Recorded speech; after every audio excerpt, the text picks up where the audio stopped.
Boduppal municipal corporation లో Congress senior నాయకులు రాపోలు రాములు విలేకరుల సమావేశాన్ని నిర్వహించారు.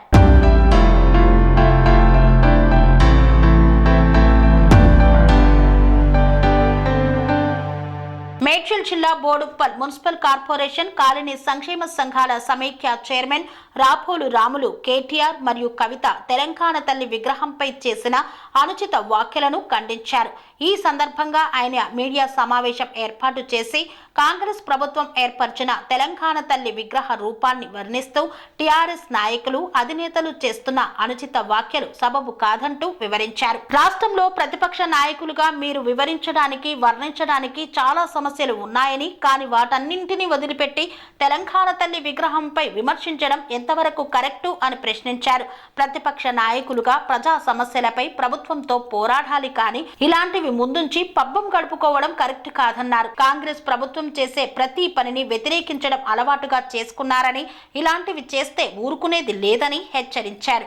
ఈ కార్యక్రమంలో ఫెడరేషన్ అధ్యక్షులు అబ్రహాం లింకన్, మాజీ అధ్యక్షులు చెంచల నరసింహారావు, ప్రధాన కార్యదర్శి రామకృష్ణారెడ్డి, ఎస్సీ సెల్ అధ్యక్షులు నవీన్, ఫెడరేషన్ నాయకులు తదితరులు పాల్గొన్నారు. ఈరోజు గత కొంతకాలంగా రాష్ట్రంలో బీఆర్ఎస్ పార్టీ నాయకులు వారి మాటలు చూస్తూ ఉంటే ఏమి సమాధానం దొరకలేని పరిస్థితి కనపడతా ఉంది. దొంగనే దొంగ దొంగ అన్నట్టుగా అరిచినట్టుగా కేటీఆర్, కేసీఆర్, హరీష్ రావు, అదేవిధంగా కవిత కూడా మాట్లాడడం అనేది కొన్ని విషయాలు మీ ముందుంచదలుచుకున్నాను. ఒకటి ఏంటంటే, నిన్న ఆయన ఏం మాట్లాడతాడు అంటే, కేటీఆర్ తెలంగాణ తల్లి విగ్రహాన్ని మార్చడం వల్ల తెలంగాణ అస్తిత్వంపై దాడి జరిగింది కాంగ్రెస్ పార్టీ అని చెప్పి చెప్తా ఉన్నాను. నేను అడుగుతూ ఉన్న కేటీఆర్ను లేకపోతే హరీష్ రావుని కానీ బీఆర్ఎస్ వాళ్ళు ఎవరైనా సరే, అసలు తెలంగాణ అస్తిత్వం అనే పదానికి అర్థం తెలియని నీవు అసలు లీడర్ ఎట్లా అయినావో ఒకసారి నువ్వు ఆలోచించు. ఎందుకంటే తెలంగాణ ఉద్యమంలో లేవు, తెలంగాణ పోరాటంలో లేవు, అమరులలో నువ్వు లేవు, ఒక్కనాడైనా రోడ్లు ఎక్కిన సంఘటన నీ దగ్గర లేవు, ఒక్కరోజైనా నువ్వు తెలంగాణ కోసం పోరాడి అరెస్ట్ అయిన దాఖలాలు లేవు. నీ అయ్యే చేసి దొంగ దీక్షలు, రాత్రిపూట తినాలి, పొద్దుపూట వండుకోవాలి. ఇదే కదా మీ యొక్క తెలంగాణలో మీ దీక్షలు. తర్వాత ఈ 10 సంవత్సరాలు మీరు అధికారంలో ఉన్నప్పుడు తెలంగాణ తల్లి విగ్రహాన్ని ఎందుకు ప్రతిష్ఠించలేకపోయిందో సమాధానం చెప్పాలి కేటీఆర్. 10 సంవత్సరాలు మీరు అధికారంలో ఉన్నారు కదా, అసలు తెలంగాణ తల్లి అంటేనే పోరాటానికి, త్యాగానికి ప్రతీక, పాడి పంటలు ప్రతీక. అట్లాంటి వాటిని విగ్రహానికి తెలంగాణ తల్లికి కిరీటం పెట్టి ఆమె తెలంగాణ తల్లి అంటే ఒకసారి చూపించాలి. తెలంగాణ తల్లి ఇట్లుంటుందా? అసలు తెలంగాణలో ఏ పల్లెల్లో పోయినా తెలంగాణ తల్లి చూస్తే కిరీటం పెట్టుకొని కనబడుతుందా? దేవతను చేసి పెట్టిరు మీరు దేవతను చేసి పెట్టిరు. ఇట్లుంటుందా తెలంగాణ తల్లి? ఇట్లా ఉంటుందా తెలంగాణ తల్లి? ఇట్లా కిరీటాలు పెట్టుకొని తిరుగుతారా? ఎక్కడ చూపిస్తావా? మీ దొరలిళ్ళల్లో కూడా చూపిస్తావా? పోనీ మీ భార్యలు ఉన్నారు కదా, మీ వెలమ దొరలు కదా, మీ వెలమ దొరల ఇళ్ళల్లో ఇట్లా కనపడుతుందా తల్లులు? చెప్పండి. చేయి చూపిస్తున్నది, చేయి చూపించకపోతే ఒక ఆశీర్వాదపూర్వకమైనటువంటి విషయం చేయి చూపించడం.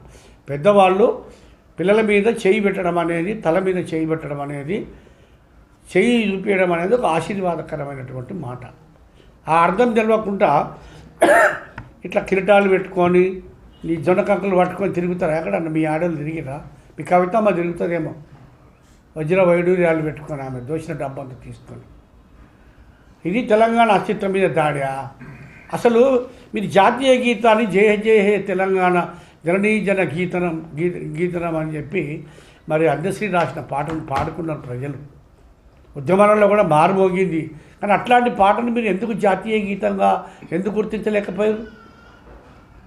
1 ఇయర్ పరిపాలనలోనే కాంగ్రెస్ ప్రభుత్వం, రేవంత్ రెడ్డి గారి ప్రభుత్వము 1 సంవత్సర కాలంలోనే జాతీయ గీతాన్ని చేసినాం. అవి అఫీషియల్గా దాన్ని ఇలా పాఠశాలల్లో పాడుకుంటున్నారు. అదేవిధంగా తెలంగాణ తల్లి విగ్రహాన్ని సచివాలయంలో ఏర్పాటు చేసుకున్నాం. మహిళల కోసం అనేక సంక్షేమ కార్యక్రమాలు ఇలా తీసుకొచ్చింది కాంగ్రెస్ ప్రభుత్వం. ఫ్రీ బస్సు పెట్టిర్రు, 200 యూనిట్ల కరెంట్ ఇస్తున్నారు, 500కే గ్యాస్ ఇస్తున్నారు. అసలు నువ్వు అన్న హామీలలో ఏ ఒక్కటైనా నెరవేర్చినవా? దళితుడే సీఎం అవుతాడు, ముఖ్యమంత్రి తలకాయ నరుక్కుంటా అన్నాడు, లేకపోతే కాపల కుక్కలాగుంటా అన్నాడు. కాపల కుక్కలాగుండా మీ అయ్యా? ఫామ్ హౌస్లో కుక్కలాగా అన్నాడు. ఫామ్ హౌస్లో కుక్కలన్నా బయట ఉంటుంది. మీ అయ్య సర్వ విలాస భోగాలతో అనుభవించుకుంటే ఫామ్ హౌస్లలో 100 కొద్ది ఎకరాల భూములలో ఇలా మీరు అందరూ కూడా ఫామ్ హౌస్లు కట్టుకొని సుఖపడతా ఉన్నారు. బుర్జ్ ఖలీఫాలో దుబాయ్లో మీ చెల్లెలకి పెద్ద ఒక ఇల్లు ఉంది. ఎక్కడిది? సముద్రం మధ్యలో ఫ్లైట్లో పోవాలి ఇంటికి. అట్లాంటి ఇల్లు, ఖరీదైన ఇల్లు ఏ విధంగా మీకు వచ్చినాయో మీరు సమాధానం చెప్పాలని చెప్పి నేను డిమాండ్ చేస్తూ ఉన్నాను. మాజీ సర్పంచుల బిల్లులు ఇవ్వకుంటే ఆయన పోరాటం చేస్తాడంట. అసలు 10 సంవత్సరాల సర్పంచులు ఆత్మహత్యలు చేసుకుందే మీ కాలంలో.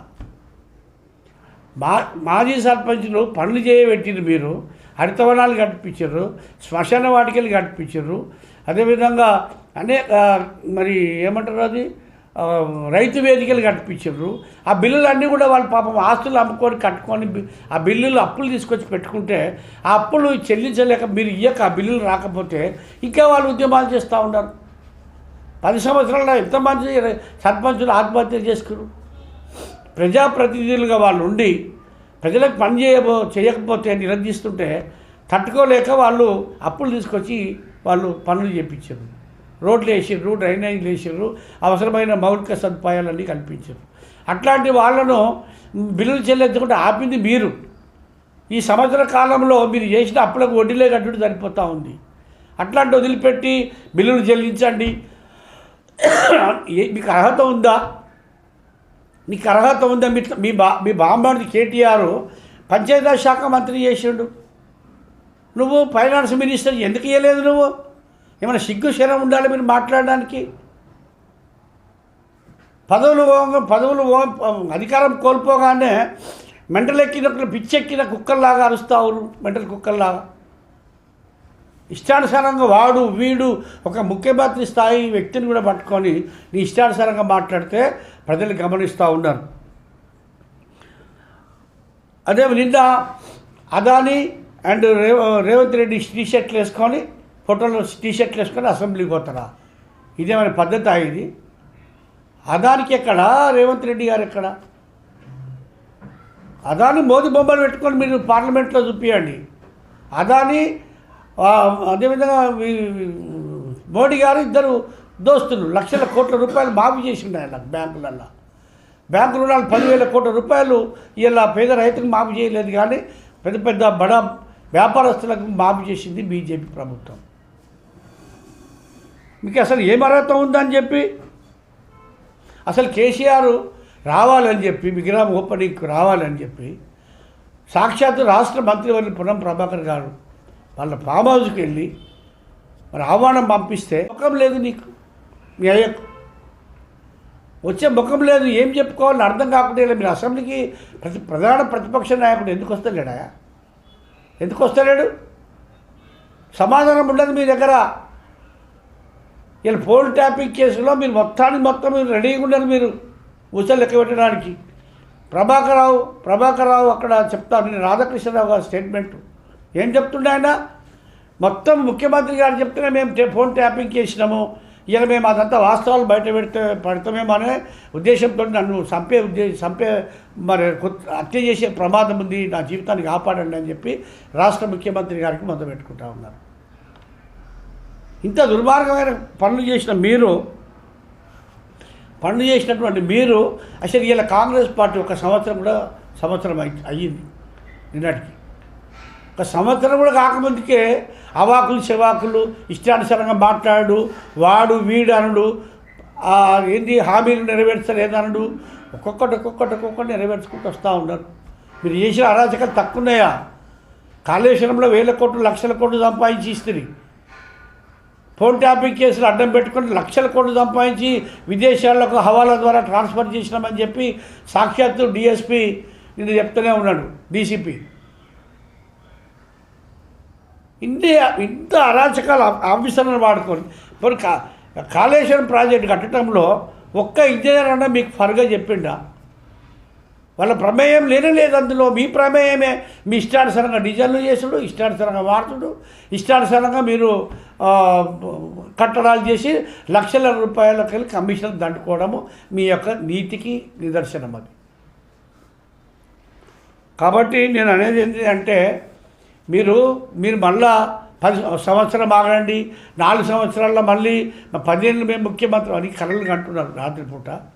ఇవన్నీ కూడా మానండి, ప్రభుత్వాన్ని సహకరించండి. ప్రజలు గమనిస్తూ ఉన్నారు. మంచి సూచనలు ఇవ్వమని మీ నాయన వచ్చి, మీ నాయన లేకపోతే రాజీనామా చేయమని ప్రధాన ప్రతిపక్ష హోదా రాజీనామా చేయమనండి. సపరేట్గా ఇంట్లో వండుకోమనండి.